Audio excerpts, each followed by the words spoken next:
Emmanuel Macron eleva el tono y advierte a Rusia que pagará un precio muy alto si ataca a Ucrania, mientras Alemania se justifica por no enviar armas a Kiev. Joe Biden asegura que no habrá sorpresas en la respuesta a las exigencias de Moscú para desactivar la tensión prebélica en Ucrania. Países Bajos suaviza las restricciones por COVID a pesar del gran aumento de casos. Francia bate su récord con más de 500.000 de nuevos contagios diarios. Los aliados refuerzan su unidad en su apoyo a Ucrania. Este martes ha llegado a Kiev el tercer avión estadounidense con equipamiento militar y armamento.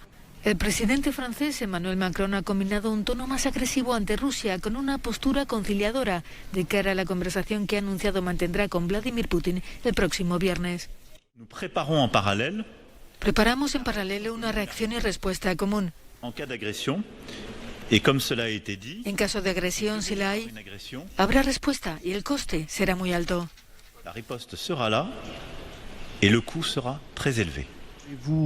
Alemania, por su parte, ha tenido que salir al paso de las acusaciones de la propia Ucrania o de Polonia de mantenerse al margen del conflicto por su dependencia del gas ruso.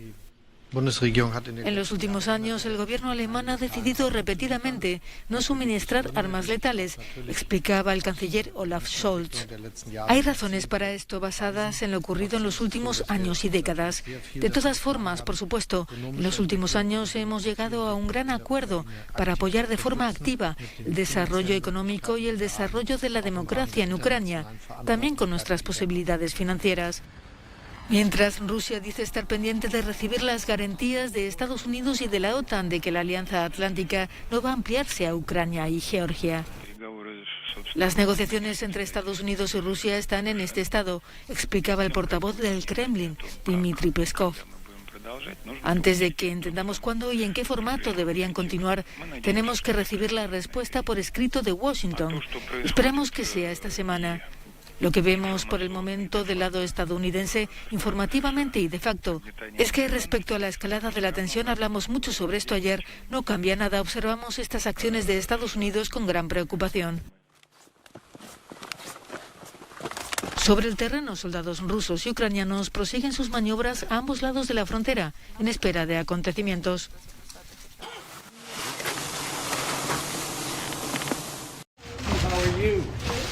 Joe Biden lo ha dicho en una tienda de regalos. No habrá sorpresas en la respuesta a las exigencias de Rusia para rebajar la tensión prebélica en Ucrania, a cuyas puertas tiene desplegados unos 100.000 soldados. Si hubiera una invasión, ha dicho el presidente de Estados Unidos, tendría enormes consecuencias en todo el mundo. Con todas esas fuerzas, sería la mayor invasión desde la Segunda Guerra Mundial. Cambiaría el mundo.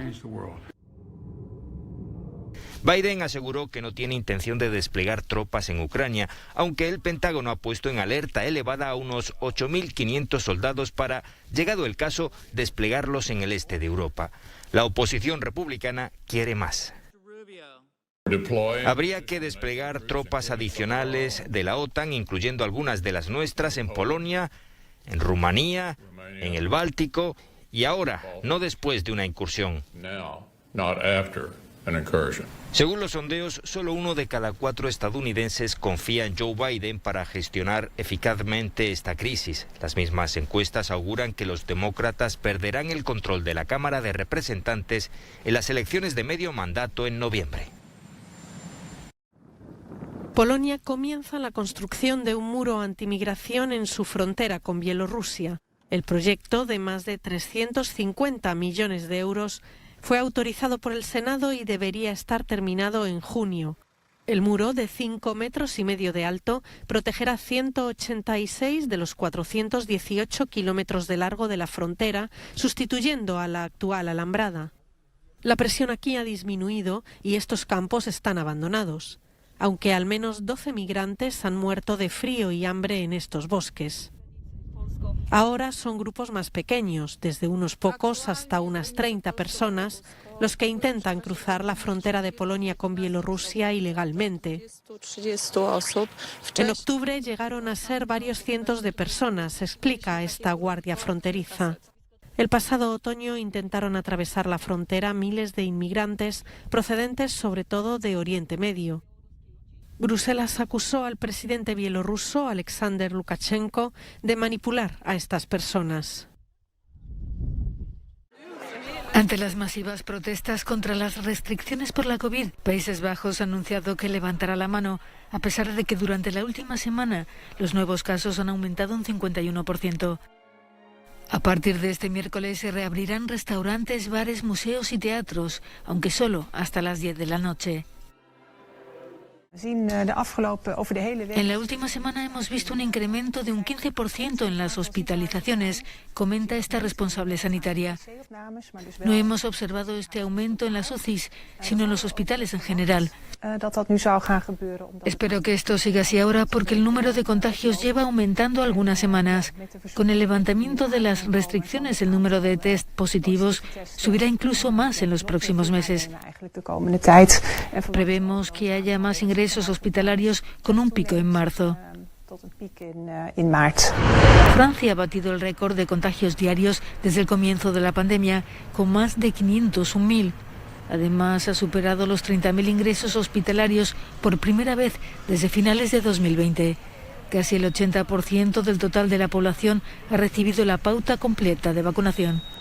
Y España ha informado de casi 115.000 nuevas infecciones y 382 muertes, una cifra que no se registraba desde febrero del año pasado. Casi el 91% de los mayores de 12 años han sido totalmente inmunizados. Viajar dentro de la Unión Europea será más sencillo.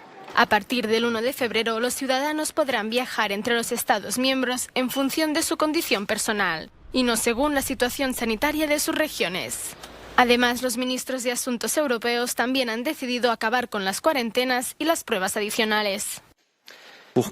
Estaremos mucho más centrados en la situación individual de las personas, vacunadas o no vacunadas, antes que en la situación epidemiológica de tal o cual país o región de la Unión Europea, con restricciones evidentemente que deben ser más importantes para las personas que no están vacunadas. El mapa europeo ha estado teñido de rojo oscuro durante semanas, a medida que aumentaban los casos de Omicron en toda Europa. Pero las altas tasas de infección no se han traducido en números igual de elevados en hospitalizaciones. Este es uno de los primeros pasos en la Unión Europea para avanzar hacia una gripalización de la pandemia. Para el virólogo Mark Van Ranst es una decisión inteligente.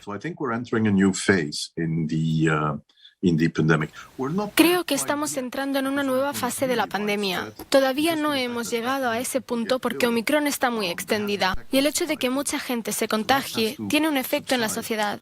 Así que eso tiene que reducirse. Y además está la presión sobre los hospitales, donde todavía hay muchos pacientes de Delta en la UCI. Si esa presión también disminuye, estaremos preparados para eliminar casi todas las medidas.